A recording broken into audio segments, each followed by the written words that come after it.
नमस्कार बच्चों, welcome back to my YouTube channel based of education mantra. प्यारे बच्चों, अगर क्लास 9th में पढ़ते हैं तो ये वीडियो आपके लिए बहुत ही महत्वपूर्ण होने वाली है, क्योंकि इस वीडियो में हम लेकर आए हैं जो अभिकरण और कथन पर आधारित जो क्वेश्चन एग्जाम में पूछे जाते हैं, यानी कि 4 क्वेश्चन आपसे पूछे जाते हैं। तो इस क्वेश्चन की जब सही प्रकार से प्रैक्टिस कर लेंगे तो कोई भी क्वेश्चन आएगा उसको आप सही प्रकार से कर लेंगे। ठीक है, तो सबसे पहले आपको समझना क्या है कि इस टाइप के क्वेश्चन में 4 ऑप्शन दिए जाते हैं। इन चारों ऑप्शन को सही प्रकार से आपको समझना है। ठीक है, तो ये चारों ऑप्शन क्या होता है, तो देखिए आपको पहले करना क्या है। ठीक है, 2 आपके स्टेटमेंट होंगे। ठीक है, यानी कि 2 कथन होंगे, एक कारण एक कथन होगा, और इसमें आपको क्या करना है, दोनों को अलग अलग पढ़ना है। ठीक है, जैसे मान लीजिए यहाँ पर एक कथन है। ठीक है, कथन को पढ़ना है, अगर ये कथन सत्य है तो इसको भी देखेंगे।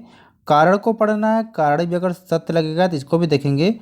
अब ये भी देखेंगे कि जो कारण है ये कथन की व्याख्या कर रहा है क्या। ठीक है, फिर इसके बाद आपको ऑप्शन पे जाना है, यानी कि ऑप्शन ए आपको कब करना है। ठीक है, यानी कि जब कथन और कारण दोनों सही हो और जो कारण है ना ये कथन की सही व्याख्या करता है, तो आपको ऑप्शन ए करना है। ठीक है, ऑप्शन बी कब करना है, जब कथन और कारण दोनों सही लगे लेकिन जो कारण है ना, कारण आर है, यह कथन की अगर व्याख्या नहीं करता है तो ऑप्शन बी सही करना है। ठीक है, फिर अब आपको ऑप्शन सी सही कब करना है, जब कथन कथन सही हो लेकिन कारण यानी कि कारण गलत हो तो आपको सी करना है।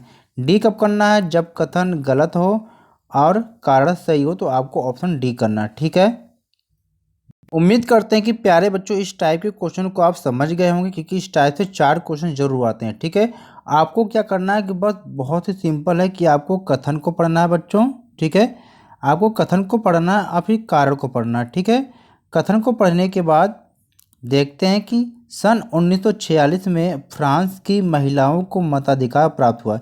ये बिल्कुल सही है कि महिलाओं को फ्रांस में जो मताधिकार मिला था 1946 में मिला था, तो ये कथन सत्य है। ठीक है, कारण को पढ़ते हैं कि फ्रांसीसी महिलाओं की राजनीतिक गतिविधियों के उदाहरणों को क्रांतिकारी वर्षों के दौरान एक प्रेरणादायक स्मृति के रूप में जीवित रखा गया। ठीक है, तो ये भी क्या है, कथन सत्य है, और ये कारण जो है कथन की व्याख्या करता है।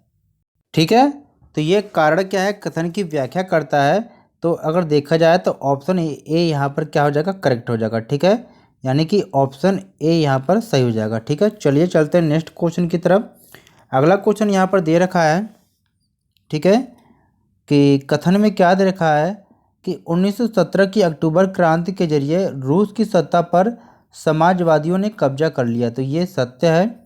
कारण दे रखा है कि फरवरी 1917 में राजशाही के पतन और अक्टूबर की घटनाओं को ही रूसी क्रांति कहा जाता, तो ये भी सत्य है। ठीक है, लेकिन क्या ये कारण जो है कथन की व्याख्या नहीं कर रहा है, तो इसलिए ऑप्शन बी यहाँ पर सही हो जाएगा। ठीक है बच्चों, लास्ट में हम आपको ये भी बताएंगे कि अगर कुछ भी समझ में नहीं आए तो आपको करना क्या है, बस वीडियो को लास्ट तक ज़रूर देखना है अगर एग्ज़ाम में अच्छा स्कोर करना चाहते हैं तो। और चैनल पर पहली बार विजिट कर रहे हैं तो चैनल को सब्सक्राइब कर ले, क्योंकि हमारे चैनल पर आपकी क्लास से संबंधित बहुत सारी वीडियो अपलोड की जाती है। ठीक है, और वीडियो को लाइक जरूर करना, शेयर दोस्तों के साथ भी करें। ठीक है, अगला क्वेश्चन है कि आर्थिक महामंदी 1929 और 32 में आई थी। ठीक है, आर्थिक महामंदी 1929 और 32 में आई थी। ठीक है, तो ये क्या है, बिल्कुल सत्य है। कारण क्या है, आर्थिक महामंदी के दौरान औद्योगिक उत्पादन बढ़ गया और बेरोजगारी का स्तर भी कम हो गया। तो ऐसा तो है नहीं कि जब उत्पादन ज़्यादा बढ़ेगा तो बेरोजगारी का स्तर कम होगा। ठीक है, तो ये क्या है, जो कारण है ना ये क्या गलत है। ठीक है, तो यहाँ पर ऑप्शन क्या, फिर आपको सी करना है, जब कथन सही हो कारण गलत हो तो ऑप्शन सी सही करना है। ठीक है बच्चों, आप बहुत ही ध्यान से दोनों कथन और कारण को पढ़ेंगे और देखेंगे कि दोनों सत्य है, एक दूसरे की व्याख्या कर रहा है, तो ए बी में से कोई होगा। अगर दोनों में से कोई एक गलत होगा तो सी और डी में से कोई एक सही होगा। ठीक है, चलिए अगला क्वेश्चन यहाँ पर है कि चारे की कमी और अकाल से और कमजोर और भूखे भूखे जाने पर, कथन है कि चारे की कमी और अकाल से और कमजोर और भूखे जानवर बड़ी संख्या में क्या है, मरने लगे। ठीक है, तो ये क्या है, बिल्कुल सत्य है यहाँ पर। कारण क्या है कि चरवाहों की आवाजाही पर लगी बंदिशों और चरवाहों के बेहिसाब इस्तेमाल से चारागाहों का स्तर गिरने लगा। तो ये भी सत्य है और एक दूसरे की व्याख्या कर रहे हैं, तो यहाँ पर ऑप्शन ए सही हो जाएगा। ठीक है बच्चों, चलिए क्वेश्चन नंबर 5 को देखते हैं कि गुजरात से अरुणाचल प्रदेश के समय में 2 घंटे का अंतर है। तो ये बिल्कुल सत्य है। 82.5 पूर्वी देशांतर रेखा को भारत की यामोत्तर रेखा क्या है माना जाता है। तो ये भी बिल्कुल सत्य है और ये एक दूसरे की व्याख्या करते हैं, यानी कि जो कारण है कथन की व्याख्या करते हैं। तो ऑप्शन ए यहाँ पर करेक्ट हो जाएगा। यानी कि हम सभी किताबों के आपके इस टाइप के जो भी क्वेश्चन थे आपके सपोर्टिंग में, तो वो सारे हमने निकाल कर लेकर आए हैं। ठीक है, अगला है नदी के निचले भागों में ढाल कम होने के कारण नदी की गति कम हो जाती है। देखिए ये तो बिल्कुल सही है, जब ढाल कम होती है तो नदी की गति कम हो जाती है। ठीक है, तो ये भी कथन बिल्कुल सत्य है। कारण क्या कह रहा है कि नदी के निचले भाग में गाद एकत्र हो जाने के कारण बहुत सी धाराओं में बढ़ जाती है। तो ये भी बिल्कुल सत्य है कि जब क्या है निचले जब भागों में गाद यानी कि रेता कह सकते हैं, ये इकट्ठा हो जाता है तो वो नदियाँ क्या बहुत सारी धाराओं में इकट्ठा हो जाती हैं। ठीक है, तो ये भी क्या है ऑप्शन ए सही हो जाएगा। यानी कि कथन कारण सत्य है और जो कारण है कथन की व्याख्या कर रहा है। ठीक है, क्वेश्चन अगला है उष्णकटिबंधीय सदाबहार वन साल भर हरे भरे होते हैं। तो ये बिल्कुल सत्य है कि उष्णकटिबंधीय सदाबहार वन जिसमें वर्षा वन भी कहते हैं ये हमेशा हरे भरे होते हैं।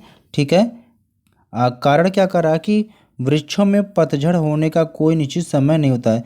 ये बिल्कुल सही है कि उष्णकटिबंधीय सदाबहार वन के जो पेड़ पौधे होते हैं इनका पेड़ यानी कि पत्तों गिराने का कोई निश्चित समय नहीं होता है। तो ये भी सत्य है और एक दूसरे की व्याख्या भी कर रहे हैं। तो यहाँ पर ऑप्शन ए यहाँ पर करेक्ट हो जाएगा। ठीक है बच्चों, वीडियो को लाइक ज़रूर करें। देखिए आपके लिए इतना मेहनत किया जा रहा है तो आप भी हमारे लिए इतना कर ही सकते हैं। ठीक है बच्चों, चलिए आगे देखते हैं।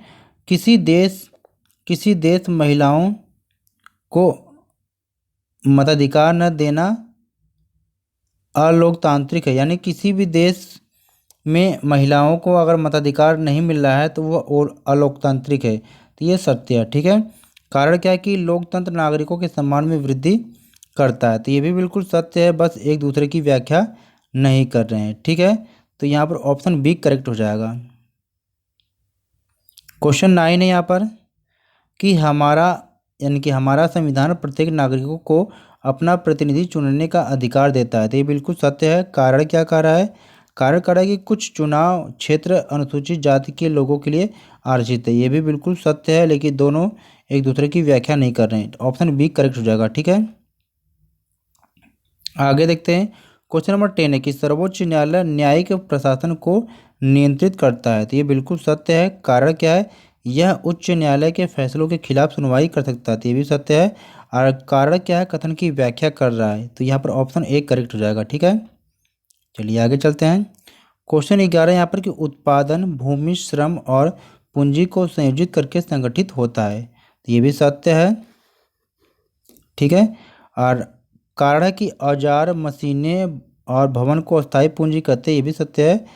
तो बस कारण क्या है कथन की व्याख्या नहीं कर रहा, तो ऑप्शन बी सही हो जाएगा यहाँ पर। ठीक है, आगे चलते हैं। क्वेश्चन 12 है कथन की साक्षर और स्वस्थ जनसंख्या संपत्तियों होती हैं। तो ये बिल्कुल सत्य है। कारण है कि जनसंख्या की गुणवत्ता अंशतः देश की समृद्धि दर निर्धारित करती है। ये भी सत्य है और कारण जो है कथन की व्याख्या कर रहा है, तो ऑप्शन ए सही हो जाएगा यहाँ पर। क्वेश्चन नंबर 13 है कथन क्या कर रहा है कि भारतीय खाद्य निगम द्वारा सरकार को अधिप्राप्त अनाज के भंडार को बफर स्टॉक कहते हैं। तो ये बिल्कुल सत्य है। कारण क्या है कि आपदा के समय तथा गरीबों में वितरण हेतु इसकी आवश्यकता होती है। तो ये सत्य है और ये क्या है कि कारण कथन की व्याख्या कर रहा है। तो ये भी ऑप्शन एक करेक्ट हो जाएगा। तो यहाँ पर हमने एक सारे बुक में जो आपके सपोर्टिंग में कारण कथन वाले क्वेश्चन दिया गया था इसको हमने कंप्लीट किया था। ठीक, वीडियो को लाइक शेयर ज़रूर करें, कमेंट करके ज़रूर बताएं कि वीडियो आपको कैसी लगी और चैनल पर पहली बार विजिट कर रहे हैं तो चैनल को सब्सक्राइब जरूर करें प्यारे बच्चों। चलिए फिर मिलते हैं नई वीडियो के साथ, तब तक नमस्कार बच्चों।